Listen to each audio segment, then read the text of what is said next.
Qubada Novruz şənliyi keçirilib. Tədbir rayon meydanında təşkil olunub. Tədbirdə Quba rayon İcra Hakimiyyətinin kollektivi, Yeni Azərbaycan Partiyasının Quba rayon təşkilatı, şəhid ailələri və rayon ictimaiyyəti iştirak edib.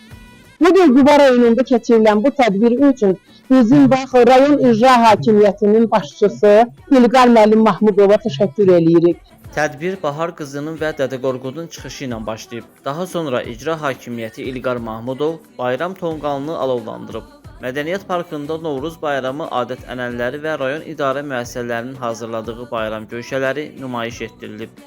Novruz bayramı bir çox ölkələrdə çox təntənəli bir şəkildə qeyd olunur. Hal-hazırda da 2 nömrəli məktəbin şagirdi olaraq o Novruz günü münasibətilə keçirilən tədbirdə çox gözəl bir çıxış etdi.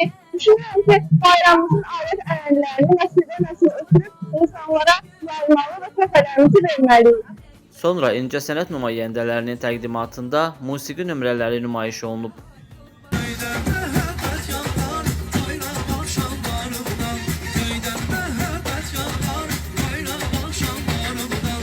Sevindil Akifoğlu, Bugün TV, Quba.